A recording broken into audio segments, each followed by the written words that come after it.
من الشيطان الرجيم. بسم الله الرحمن الرحيم.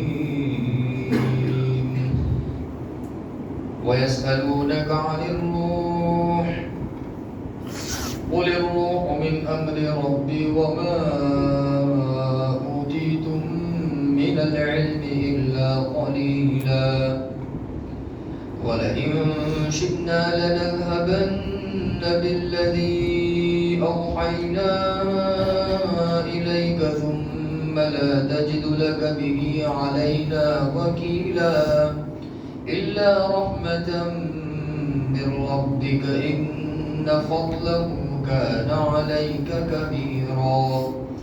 قل لئن اجتمعت الإنس والجن على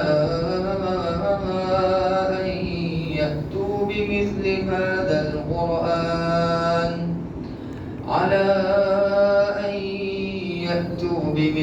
هذا القرآن لا يأتون بمثله ولو كان بعضهم لبعض ظهيرا. ولقد صرفنا للناس في هذا القرآن من كل مثل فأبى أكثر الناس إلا كفورا. وقالوا لن نؤمن لك حتى تفجر لنا من الأرض ينبوعا أو تكون لك جنة من نخيل وعنب فتفجر الأنهار خلالها تفجيرا أو تسقط السماء كما زعمت علينا كسفا أو تأتي بالله والملائكة قبيلا أو يكون لك بيت من زخرف أو ترقى في السماء ولن نؤمن لرقيك حتى تنزل علينا كتابا نقرأه قل سبحان ربي هل كنت إلا بشرا رسولا. صدق اللہ العظیم. اور اے نبی جی، یہ لوگ آپ سے روح کے متعلق سوال کرتے ہیں تو آپ فرما دیجئے کہ روح میرے پروردگار کی جانب سے ایک حکم ہوتا ہے اور اس کے متعلق تھوڑا ہی علم دیا گیا ہے، اور اگر ہم چاہیں تو جو وحی آپ کے پاس بھیجی گئی ہے ہم اس کو محو کر دیں، پھر آپ ہمارے مقابلے میں کوئی کارساز نہیں پاؤ گے. البتہ آپ کے پروردگار کی جانب سے رحم کا معاملہ ہوا، بلا شبہ آپ کے پروردگار کا فضل آپ کے اوپر بہت بڑا ہے. آپ فرما دیجئے ان کافروں سے کہ تمام انسان اور جنات اس بات پر جمع ہو جائے کہ وہ اس جیسا قرآن پاک لے آئے تو وہ نہیں لا سکتے، اگرچہ وہ ایک دوسرے کی مدد کرنے لگے، یعنی سب مل کر بھی چاہے تو قرآن پاک کی ایک آیت بھی نہیں پیش کر سکتے.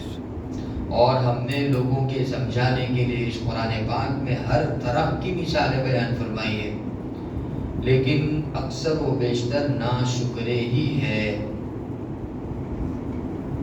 اور یہ لوگ کیا کہتے ہیں کہ ہم آپ پر ایمان نہیں لائیں گے یہاں تک کہ آپ زمین میں سے کوئی چشمہ نکال لے، یا یہ ہے کہ آپ کا کوئی انگور کا یا کھجور کا باغ ہونا چاہیے کہ اس کے درمیان میں سے آپ نہر جاری کر دے، فوارہ جاری کر دے، یا یہ کہ آپ آسمان سے آپ کے لیے کوئی چیز نازل ہوئے کہ کوئی چیز اتر جائے، یا اللہ رب العزت آ جائے، فرشتے آ جائے.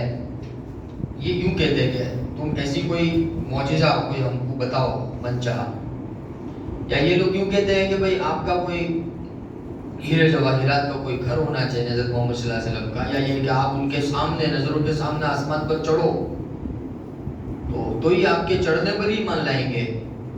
یہاں تک کہ آپ آسمان پر ان کی آنکھوں کے سامنے جاؤ اور وہاں سے کتاب لے کر آؤ، پھر وہ کتاب ان کو پڑھ کر سناؤ تو ہی وہ آپ پر ایمان لائیں گے، ورنہ ایمان نہیں لائیں گے. تو اے نبی جی ایسے لوگوں سے کہہ دو کہ میرے پروردگار کو کوئی ضرورت نہیں ہے، وہ پاک ہے. کنت الا بشر رسولا، کہ اللہ کے نبی صلی اللہ علیہ وسلم تو ایک انسان ہے. اللہ رب العزت نے حضرت محمد صلی اللہ علیہ وسلم کی زندگی دو حصوں میں تقسیم کی ہے. ایک مکہ کی زندگی ہے، ایک مدینہ کی زندگی ہے. جیسے اللہ کے نبی صلی اللہ علیہ وسلم نے جب نبوت کا اعلان کیا اور فرمایا کہ مجھے اللہ رب العزت کی جانب سے رسول بنا کر بھیجا گیا ہے، تو کفار مکہ بھی مخالفت میں اتر آئے. لیکن جو یہ خبر پھیلتی چلی گئی تو یہودیوں کی طرف سے بھی اللہ کے نبی صلی اللہ علیہ وسلم کی آزمائش اور ان کے امتحانات شروع ہو گئے. اور انہوں نے بھی اللہ کے نبی صلی اللہ علیہ وسلم کو آزمانے کے لیے بہت ساری باتیں کہی. تو کسی موقع پر کفار مکہ ان کے پاس گئے کہ بھئی تم علم والے ہو تو کچھ ایسے سوالات دو کہ ہم محمد صلی اللہ علیہ وسلم کو کیا کر دے ہوئے، شرمندہ کر دے ہوئے. ایسے تم سوالات دو کہ ان کے پاس جواب ہی نہ ہو اس کا. کہ اللہ کے نبی صلی اللہ علیہ وسلم کے پاس تو وحی نازل ہوتی تھی، تو وہ جو بھی سوال کرتے تھے جواب مل جاتا تھا، اور اللہ کی جانب سے نازل ہوتی. اب کفار مکہ یہودیوں کے پاس گئے کہ آپ علم والے ہو، آپ کے پاس تورات ہے، انجیل ہے، زبور ہے، تو تم ایسی کوئی بات بتاؤ جو محمد جواب نہ دے سکے. تو ان کا کہ 3 سوال جا کر کرو ان سے، اگر وہ 3 سوالوں کا جواب دے دیتے ہیں، 3 میں سے 2 کا جواب دے دے اور ایک کے متعلق یوں کہہ دے کہ بھئی وہ میرے علم میں نہیں ہے، تو سمجھو کہ وہ سچے نبی ہے. اور اگر وہ تینوں دن کا جواب دے دے تو سمجھو کہ وہ اپنے دعوے میں جھوٹے ہیں. تو کہا کہ 3 باتوں کے تعلق سے ان سے جا کر پوچھو. اس میں سے پہلا سوال روح کے متعلق پوچھو. روح کیا ہے؟ روح انسان کے جسم میں روح ہوتی ہے نا، اس کی حقیقت کیا ہے؟ اچھا یہی سوال وہ تھا کہ جس کے متعلق کسی نبی کو بتایا، تھوڑا سا علم دیا گیا تھا اس کے متعلق. اور دوسرا سوال یہ کرو کہ بھئی وہ نوجوان کون تھے کہ جنہوں نے دین کی اور اعمال کی حفاظت کے لیے ہجرت کی، اپنے گھر بار کو ہمیشہ کے لیے چھوڑ دیا اور وہ ایک غار میں جا کر پناہ گزین ہوئے، وہ کون لوگ تھے؟ اور تیسرا سوال یہ کرو کہ وہ کون سا بادشاہ جس نے پوری دنیا پر حکومت کی، مشرق سے مغرب تک کا جس نے سفر کیا. یہ 3 سوال. اس میں سے 2 سوالوں کے جواب اللہ رب العزت نے سورہ کہف میں اس کے بعد والی سورت میں نازل فرمائے. اصحاب کہف کا واقعہ جو ہے وہ دوسرے سوال کا جواب ہے، اور سکندر ذوالقرنین وہ تیسرے سوال کا جواب ہے. پہلا جو سوال تھا اس کو اللہ رب العزت نے بنی اسرائیل کے یہاں پر بیان فرمایا، یسألونک عن الروح. تو اللہ پاک نے آیت نازل فرمائی کہ نبی جی یہ لوگ آپ سے روح کے متعلق پوچھتے کہ بھئی جسم میں جان ہوتی ہے، اس کی کیا حقیقت ہوتی ہے؟ تو اللہ پاک نے فرمایا ان سے کہہ دو من امر ربی، یہ تو اللہ کے حکم سے آتی ہے اور اللہ کے حکم سے چلی جاتی ہے. اتنا ہی اس کے بارے میں آپ کے لیے جاننا کافی ہے، اس سے زیادہ جاننے کی ضرورت نہیں. آپ کہہ دو ان سے قل الروح من امر ربی وما اوتیتم من العلم الا قلیلا. تھوڑی سی جانکاری اس کے بارے میں، مکمل جانکاری اللہ نے اپنے سوا کسی کو دی، صرف اللہ ہی جانتا ہے.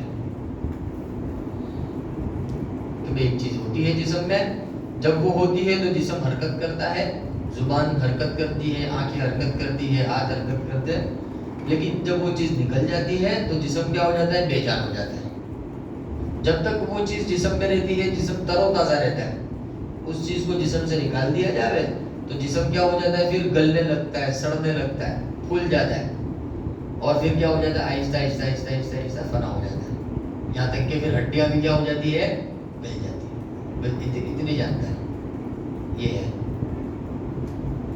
یہ سوال کا جواب دے دیا. پھر اللہ پاک نے آگے فرمایا کہ نبی جی یہ لوگ آپ کے امتحان لیتے ہیں، یعنی آپ کو سچا نبی نہیں مانتے، جبھی تو آپ سے اس طرح کے سوالات کرتے ہیں.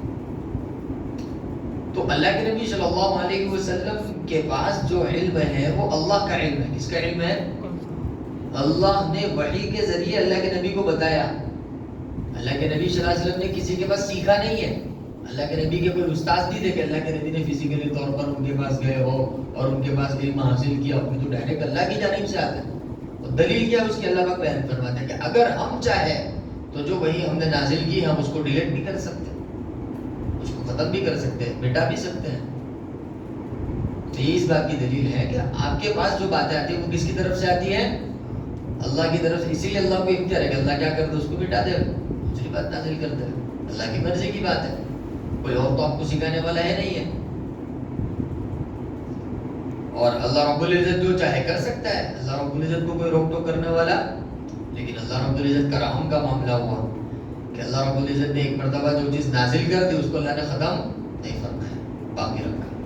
ہاں البتہ قرآن پاک میں کچھ احکامات ہے جس کا حکم پہلے دیا گیا تھا، بعد میں اس کو اللہ رب العزت نے اس کے بدلے میں دوسرا حکم نازل فرما دیا نے. پہلے حکم کو کیا کر دیا، منسوخ کر دیا. جیسے شروع میں کچھ نمازیں کم تھی، بعد میں زیادہ ہو گئی، 5 ہو گئی. پہلے 1 وقت 2 وقت کی نمازیں پڑھی جاتی تھی.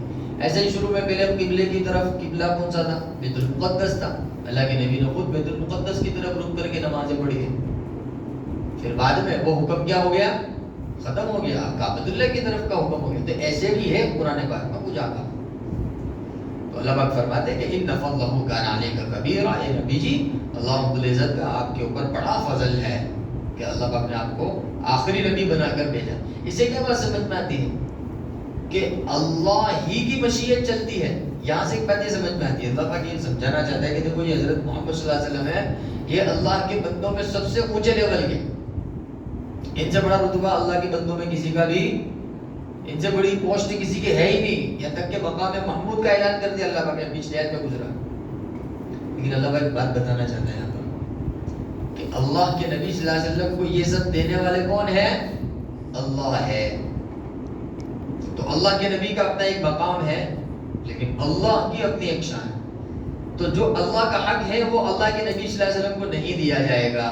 لہذا سجدے کا حق کس کا ہے، اللہ کا ہے. اللہ کے نبی کے سامنے سجدہ، اس ایک روایت ہے صحابہ کرام نے اللہ کے نبی صلی اللہ علیہ وسلم کے سامنے، اللہ کے نبی نے فرمایا اگر میں اجازت دیتا تو بیوی کو کہہ دیتا کہ اس کے شوہر کے سامنے سجدہ کرتے تھی، میں کیوں سجدہ کروں. ہماری شریعت میں اللہ کے علاوہ کوئی بھی ہونے سجدہ جائز نہیں ہے. اللہ یہ بات سمجھانا چاہتا ہے. ان فضلہ کان علیک کبیرا، اے نبی جی آپ کے اوپر اللہ کا فضل ہے کہ آپ کو اللہ نے اتنا اونچا رتبہ عطا فرمایا. لہذا آپ کے بعد والوں کو چاہیے کہ وہ عبادت کرے تو صرف اللہ کی کرے. ہاں اللہ کے نبی صلی اللہ علیہ وسلم کو آخری نبی ماننا ہے، معبود نہیں ماننا ہے. مدد مانگنی ہے تو اللہ ہی سے مانگی جائے گی، اللہ کے نبی سے مدد نہیں مانگی جائے گی. بہت ساری باتیں اللہ رب العزت سمجھاتا ہے. پھر آگے اللہ پاک نے بھی ارشاد فرمایا کہ ہم نے تو قرآن پاک میں بہت ساری باتیں نازل فرما دی، ہر طرح کی مثالیں بیان فرما دی، لیکن لوگ سمجھنے کے لیے تیار نہیں. ظاہر سی بات ہے جب آدمی صحیح بات نہیں سمجھے گا تو پھر وہ غلط بات کی طرف چل پڑے گا. امت جب قرآن پاک سے دور ہوئی تو پھر وہ قصے کہانیوں کے اندر لگ گئی. اب طرح طرح کے قصے، طرح طرح کی کہانیاں، اولیاء کرام کی کہانیاں، ایسی ایسی کہانیاں بیان کی جاتی ہیں. اللہ حفاظت فرما. تو یہ جو شرک اور بدعت والا معاملہ ہے یہ بڑا عجیب و غریب معاملہ ہے. اللہ ہماری اس سے حفاظت فرماوے. اور پھر صاحب لفظوں میں اللہ پاک نے فرمایا کہ اے نبی جی ان سے کہہ دو کہ جو قرآن پاک ہم نے نازل کیا ہے یہ کوئی ایسی ویسی کتاب نہیں ہے کہ تم اس کو پس پشت ڈال دو، جیسے آج کے زمانے کے مسلمانوں نے قرآن پاک کو بالکل پس پشت ڈال دیا. بالکل قرآن پاک سے کوئی سروکاری نہیں، کوئی قرآن پاک سیکھنے کے لیے تیار نہیں ہے، قرآن پاک کی تلاوت کرنے کے لیے تیار نہیں ہے، کوئی اس کو سمجھنے کے لیے تیار نہیں کہ قرآن پاک میں اللہ کہنا کیا چاہتا ہے. تو اللہ پاک نے فرمایا کفار مکہ سے بھی اور کفار مکہ کے حوالے سے قیامت تک جتنے لوگ آئیں گے سب کو اللہ رب العزت نے ایک بات ارشاد فرما دی ہے، اے نبی جی ان سے کہہ دو کہ جو قرآن پاک ہے یہ اتنا عظیم الشان ہے کہ پوری دنیا کے انسان اور پوری دنیا کے جنات یہ سب آپس میں مل کر ایک دوسرے کی صلاحیت، علم اور ایک دوسرے کی جانکاری اکٹھا کر کے کوشش اور محنت کر کے ایک قرآن پاک پیش کرنا چاہے تو نہیں کر سکتے. اور قرآن پاک کی بات تو دور ہے، ایک چھوٹی سی سورت بھی ان سے کہا جائے سورت پیش کر کے بتاؤ تو بھی نہیں کر سکتے. جب اللہ پاک نے آیت نازل فرمائی نا تو کفار مکہ میں جو بڑے بڑے علم والے تھے، بڑے بڑے ادب والے تھے، وہ سب اکٹھا ہوئے. بولا بڑے کیوں نہیں بنا سکتے، اپنے تو عربی کے جاننے والے ہیں، قرآن پاک بھی عربی میں ہے، ہم بھی عربی زبان کے ماہر ہیں، ہم بھی تو بنا سکتے، ہم کیوں نہیں بنا سکتے. تو ان کے بڑے بڑے شعراء اور بڑے بڑے ادیب وہ اکٹھا ہو کے کیا بناوے کیا بناوے کیا بناوے. تو ان کا جو سب سے ماہر اور سب سے لیجنڈ قسم کا جو بندہ تھا نا اس نے دو تین آیتیں بنا کر پیش کی. القاریعہ جو صورت ہے نا یہ تو اللہ پاک نے نازل فرمائی ہے، اس میں قیامت کا تذکرہ ہے اور واقعی طور پر وہ لگتا ہے کہ یار کیا الفاظ ہے، القاریعہ وما ادراک ما القاریعہ. قیامت کا منظر اللہ رب العزت نے بیان فرمایا. تو وہ اس کی نقل کرتے ہوئے، اس کی کاپی کرتے ہوئے تو اس نے ایک جملہ بنایا کیا بار میں، الفیل ملفیل. اور فیل کہتے ہیں ہاتھی کو کہتے ہیں. فیل کس کو کہتے ہیں؟ ہاتھی کو کہتے ہیں. تو اس کا ترجمہ کیا ہوگا؟ الفیل ملفیل وما ادراک ملفیل. ارے ہاتھی، کیسا ہاتھی، آپ جانتے ہو ہاتھی کیا ہے؟ تو لوگ ہنسنے لگے. اس کے ہی لوگ اس کے اوپر ہنسنے لگے. جو اس کی قوم کا کفار مکہ کا جو سب سے صلاحیت والا اور ذہن والا علم والا بندہ تھا، اور اس نے 2-3 جملے بنائے، وہ قوم اس کے اوپر ہنس پڑی. یہ بھی کوئی دو جملہ بنایا، یہ بھی کوئی دو آیت بنائی. ہاتھی گرا ہاتھی، کیسا ہاتھی؟ تم جانتے ہو ہاتھی کیسا ہوتا ہے، کیونکہ عربوں کے ہاتھی نہیں ہوتا نا بھائی. وہاں صرف اونٹ کی پیداوار ہے، اونٹ زیادہ چلتے ہیں یا بھیڑ بکری زیادہ ہوتی ہے وہاں پر. یہ ہاتھی کا جو ہاتھی کی جو پیداوار ہے یہ ہمارے ایشیا کے ممالک میں زیادہ ہے، وہاں نہیں ہے. تو ہاتھی ان کے لیے بہت عجیب و غریب مخلوق ہوتی تھی. تو وہ یوں سمجھنے لگا کوئی عجیب و غریب چیز لوگوں کے سامنے لائی جاوے. تو بھائی وہ اللہ کا کلام ہے، تم اپنے کلام کو اس سے کمپیریزن کس طرح کر سکتے ہو؟ تو بڑا عجیب سا جملہ ہے، الفیل ملفیل وما ادراک ملفیل. ہاتھی رے ہاتھی، کیسا ہاتھی؟ تم جانتے ہو ہاتھی کیسا ہوتا ہے، کیسا ہوتا ہے؟ ہاں. تو اللہ رب العزت نے فرمایا کہ تمام انسان اکٹھا کر لو اور تمام جنات اکٹھا کر لو اور سب کی صلاحیتوں کو آپس میں ملا دو. لو کان بعضهم لبعض ظہیرا، ایک دوسرے کے مددگار بن جاؤ. لا یأتون بمثلہ، قرآن پاک جیسا ایک جملہ بھی پیش نہیں کر سکتے. پھر اللہ پاک فرماتے ہیں ہم نے اس قرآن پاک میں ہر طرح کی مثال بیان کر دی ہے سمجھنے والے کے لیے. جس کو سمجھنے کی صلاحیت اللہ نے دی ہے سب کے لیے ہم نے اس کے اندر کیا کر دیا، بیان فرما دیے. لیکن اس کے باوجود بھی فأبى أكثر الناس إلا كفورا، لوگ کیا بن جاتے ہیں؟ انجانے بن جاتے ہیں. کیا بن جاتے ہیں؟ بیوقوف بنتے، اپنا آپ کو بیوقوف بنا لیتے، بولے بنا لیتے. کہتے ہیں نا جب دنیا کی بات آتی ہے تو سب عقل مند ہوشیار ہے، دین کی بات آتی ہے قرآن کی بات ہے تو سب بولے والے بن جاتے ہیں. آپ لوگوں کا اتنا آتا ہے گا، ہم لوگ کہاں اتنے پڑھے لکھے گے، ہم لوگ کہاں، وہ مکتب میں پڑھا تھا، خالہ کے پاس پڑھا تھا کہ مول صاحب کے پاس پڑھا تھا، اس سے زیادہ ہم لوگ کہاں آتا ہے گا. تو بولے بن جاتے ہیں. یہ غلط بات ہے. اگر اللہ نے صلاحیت دی ہے، عقل دی ہے تو قرآن پاک کو سمجھنا چاہیے، پڑھنا چاہیے، اس کی تلاوت ہونی چاہیے. اگر نہیں سیکھا ہے تو اس کو سیکھنا چاہیے. اللہ پاک فرماتے ہیں ہم نے تو قرآن پاک کو ہدایت کے لیے نازل فرما دیا ہے، لیکن زیادہ تر لوگ جو ہے وہ قرآن پاک سے لاپرواہی برتتے ہیں. کیا برتتے ہیں؟ لاپرواہی. اچھا پھر کفار مکہ کیا کہتے تھے اللہ کے نبی صلی اللہ علیہ وسلم کو؟ مطالبہ کرتے تھے کہ اے محمد ہم تم کو نبی ماننے کے لیے تیار ہیں، لیکن تم کیا کرو کہ ہمارے سامنے زمین کے اندر سے پانی نکال کے بتاؤ. کیا کہتے ہیں؟ لن نؤمن لک، ہم تو اس وقت تک تم پر ایمان نہیں لائیں گے جب تک کہ تم ہمارے سامنے زمین کے اندر سے ایک چشمہ نکال کے بتاؤ. ینبوع، یعنی وہ یوں کہتے تھے کہ تم اپنی انگلی سے اشارہ کرو اور زمین کے اندر سے ایک پانی کا چشمہ نکل آئے تو ہم مانے گا ہاں یار تم اللہ کے نبی ہو. ایک مطالبہ ان کا یہ تھا. اور دوسرا مطالبہ کیا تھا کہ یا ایسا کرو، چلو چشمہ نہیں نکال سکتے ہو تو کم سے کم تمہارا انگور کا باغ ہونا چاہیے. کیا ہونا چاہیے تمہارے پاس؟ ایک بہت بڑا باغ ہونا چاہیے. اگر تم نبی ہو، اللہ کے نبی ہو، تو تمہارے پاس ایک بڑا باغ ہونا چاہیے اور باغ کے بیچ کے اندر سے نہر بہ رہی ہونی چاہیے. تم نہر اپنے ہاتھوں سے اس کو نکالو. ایسی تمہارے پاس کرامت اور ایسا معجزہ ہونا چاہیے. یا پھر آپ آسمان سے کچھ اترتے ہوئے ہم کو دیکھنا چاہیے کہ بھائی ایک بندہ جو آسمان سے نازل ہو رہا ہے تو اس کے تسلیم. یا یہ کہ آسمان سے کچھ چیز اتار کر دکھاؤ، گرا کر دکھاؤ. یہاں تک کہتے کہ اگر تمہارا دین سچا ہے، قیامت میں عذاب یہ سب برک ہے، تو قیامت والا جو عذاب ہے وہ بھی نازل کر کے دکھاؤ ہم کو. اس طرح کے مطالبے کرتے تھے کفار مکہ. او تأتی باللہ، یا جس اللہ کی طرف تم بلاتے ہو وہ اللہ کو ہی بلا دو، ہم دیکھ لیں وہ کون ہے اللہ. نعوذ باللہ. یا کہتے ہیں الملائکۃ قبیلہ، یا فرشتے آ جائے، فرشتوں کو ہم دیکھ لیں. تم فرشتوں کے تو فرشتے ہوتے ہیں، موت کا فرشتہ ہوتا ہے، کرامن کاتبین ہوتے ہیں، وہ فرشتہ بتا دو کون ہے. یہ ان کے مطالبے تھے کفار مکہ کہ اللہ نے اس 15 بارے میں بیان فرمایا. یا پھر ایک مطالبہ کیا تھا، یا تو آپ کا سونے چاندی ہیرے جواہرات کا گھر ہونا چاہیے تھا. کیسا گھر ہونا چاہیے تھا؟ ہیرے جواہرات، سونے چاندی کا، زخرف قیمتی پتھروں کا ایک تمہارا گھر ہونا چاہیے.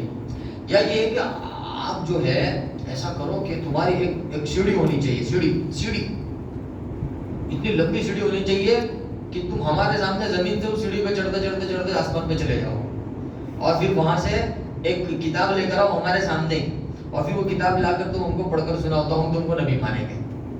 یہ سب ان کے مطالبے. آپ سمجھ رہے ہو یہ چھوٹے بچوں سے بھی گئے گزری بات ہے, یہ عقل سے پیدل والی بات ہے. یہ سب مطالبے یہ کس سے کر رہے ہیں؟ اللہ کے نبی صلی اللہ علیہ وسلم سے کر رہے ہیں. تو اللہ رب العزت نے ان کے مطالبوں کو یہاں ذکر فرمایا اور پھر اس کا جواب بیان فرمایا کہ نبی جی ان سے کہہ دو سبحان ربی, میرے رب کو تمہاری ضرورت, میرا رب محتاج تھوڑی ہے تمہارے ایمان کا کہ تم ایمان لاؤ گے تو اللہ رب بنے گا.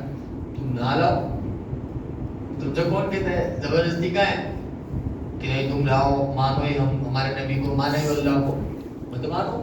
سبحان ربی, میرا پروردگار بے نیاز ہے. میرا پروردگار کیا ہے؟ بے نیاز ہے, وہ پاک صاف ہے ان سب مطالبوں سے. اس کو کوئی تمہارے مطالبے پوری کرنے کی ضرورت. جو ماننے والا ہوگا وہ مان لے گا. حضرت ابوبکر صدیق رضی اللہ عنہ, اللہ کے نبی صلی اللہ علیہ وسلم نے کہا کہ میں معراج پہ جا کر آیا, صدق تھا یا رسول اللہ, آپ بالکل سچ کہہ رہے ہو. بولو نہ چون چرا کیا نہ کچھ کا. اللہ کے نبی کا میں معراج کا سفر کر کے آیا. سب لوگ مذاق اڑا رہے تھے اللہ کے نبی صلی اللہ علیہ وسلم کا. اللہ کے نبی صلی اللہ علیہ وسلم کو نعوذ باللہ پاگل کہہ رہے تھے, مجنون کہہ رہے تھے, جادوگر کہہ رہے تھے. اور اللہ کے نبی صلی اللہ علیہ وسلم نے حضرت ابوبکر صدیق رضی اللہ عنہ کے سامنے یہ بات کہی تو حضرت ابوبکر صدیق رضی اللہ عنہ نے فرمایا صدقت یا رسول اللہ, آپ نے بالکل سچ بات کہی.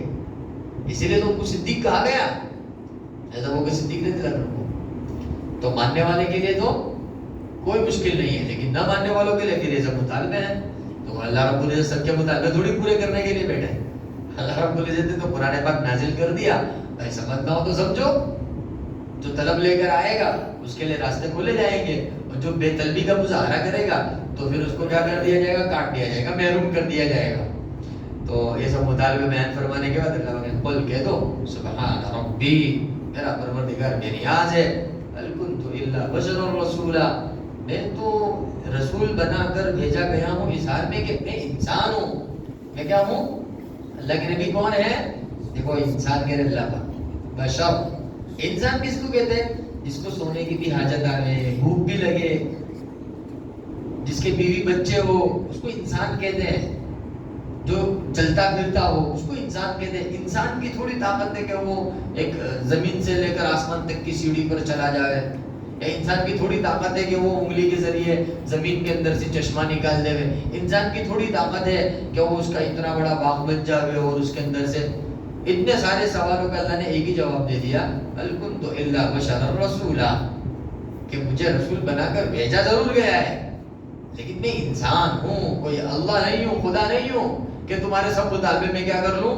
یہ اللہ کی شان ہے. جو مطالبے تم کر رہے ہو نا, یہ سب کس کی شان ہے؟ اللہ کی شان ہے. اور اللہ رب العزت تو بے نیاز ہے, وہ تمہارے کہنے پہ تھوڑی اپنی شان ظاہر کرے گا. کوئی بندہ یوں کہے کہ اللہ تو اللہ ہے تو ذرا کوئی کرامت ہمارے سامنے ظاہر فرما, کوئی ایسی طاقت دکھا. تو لوگوں کے کہنے سے تھوڑی اللہ رب العزت اپنی طاقت کا مظاہرہ کرے گا. اللہ تو بہت ساری نعمتیں پھیلا کے رکھی, غور و فکر کرو, زمین میں غور و فکر کرو, آسمان میں غور و فکر کرو. یہ سب اللہ رب العزت کی قدرت ہی ہے نا, یہ معجزوں سے کم تھوڑی ہے. ایک چھوٹا سا پودا ہوتا ہے, وہ ملائم سا ہوتا ہے, چھوٹا سا بچہ بھی اس کو ہاتھ سے رگڑ دے تو ٹوٹ جائے گا, لیکن وہی پودا سخت زمین پھاڑ کے نکلتا ہے باہر. اس سے بڑا کیا معجزہ ہوگا؟ دیکھو اللہ رب العزت کی کرامت ہے, اللہ رب العزت کی قدرت ہے. اللہ نے نظام چلایا, اتنا بڑے پہاڑوں کا نظام چلایا, یہ کوئی معجزے سے کم ہے؟ سمندر سے پانیوں کا نظام چلایا, کیسا بہترین نظام ہے اللہ رب العزت کا. تو یہ سب نظامات ہیں اللہ نے آلریڈی. سمجھنے والے کے لیے اللہ نے بہت ساری چیزیں. اب تم ایکسٹرا مطالبہ کرو جبکہ آلریڈی جو مٹیریل ہے اس میں تم غور و فکر کرنے کے لیے تیار. یہاں تک کہ اللہ رب نے فرمایا ارے سب چیزوں کو جانے دو, فی انفسکم, تم اپنے آپ میں غور و فکر کر لو. اگر تم اللہ کو سمجھنا ہی چاہتے ہو اپنے آپ میں غور و فکر کر لو. یہ سب مطالبوں کی کیا ضرورت ہے؟ خیر بہرحال اللہ رب العزت نے ان آیات کے اندر یہ جو مضمون ہے یہ صاف لفظوں میں بیان فرما دیا کہ بھائی اللہ بے نیاز ہے. اللہ رب العزت کو لوگوں کی ایمان اور عبادت کی ضرورت ہے. ہاں جو طلبگار ہوں گے ان کو نوازا جائے گا. اللہ کرے ہمیں بات سمجھ میں آ جائے. اور ان آیات میں جو مضامین اللہ نے بیان فرمائے مضامین ہمارے بھی سمجھ میں آ جائے اور اللہ پوری امت کے درمیان اس کو عام فرما دے. سبحان اللہ.